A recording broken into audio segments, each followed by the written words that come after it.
최근 북한은 한국과 통일을 하지 않겠다는 의미가 담긴 여러 정책을 발표하고 시행 중입니다. 이 때문에 국내에서도 통일을 찬성한다는 여론은 감소하고 있는데요. 북한 사역도 위축되고 있는 현재 북한 사역자들이 한자리에 모였습니다. 장정훈 기자가 보도합니다.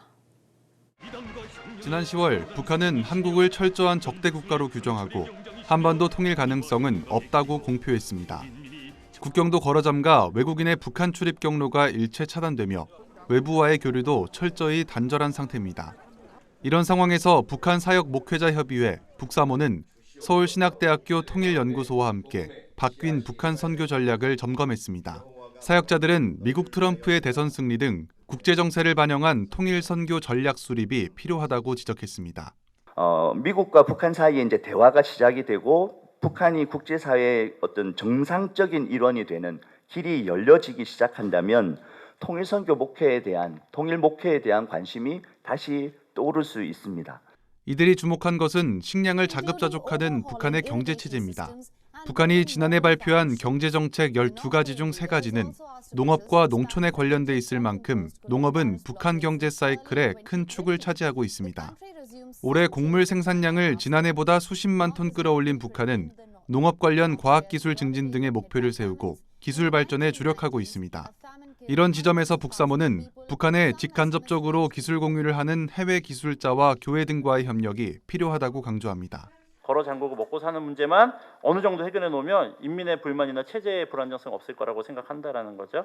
이런 분야를 오히려 우리는 사용을 해서 그들의 그런 니즈와 목적을 오히려 사용을 해서 틈을 찾고 우회하는 방향으로 접근을 한다면 사역자들은 북한의 개방 이후 선교를 위해서는 지금의 북한 인권 상황을 보다 정확히 이해한다고 덧붙였습니다. 또 이를 위한 효과적인 방법으로 국내 탈북민에 대한 관심도를 높여야 한다고 설명했습니다. 이를 위한 선행과제도 제시됐습니다. 지난 7일 통일부와 총신대 서울통일교육센터가 개최한 북한 인권 영화제에선 탈북민이 전도자의 역할을 수행하기에 앞서 우선 우리 사회 구성원으로 안착해야 한다는 메시지가 나왔습니다. 한국 사회가 더욱 그들의 어려움에 귀 기울이고 북한의 실정을 이해하는 것이 통일의 작은 시작이 될 것이라고 설명했습니다.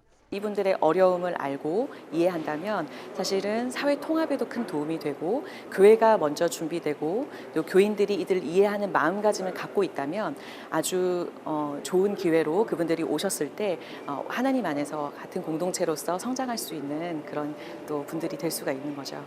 통일연구원이 지난 6월 발표한 자료에 따르면 국민 2명 중 1명은 통일이 필요하지 않다고 생각하고 있습니다. 2018년 남북 정상회담 당시 통일 찬성률은 최고치를 기록한 이후 꾸준히 하락세를 보이고 있습니다. 북한 통일 사역자들은 한국 교회가 어려움에 처한 이들의 관심을 가지듯이 인권 유림과 억압에 처한 북한 사람들에게 더욱 관심 가질 때라고 조언했습니다. 구티비 뉴스 장정훈입니다.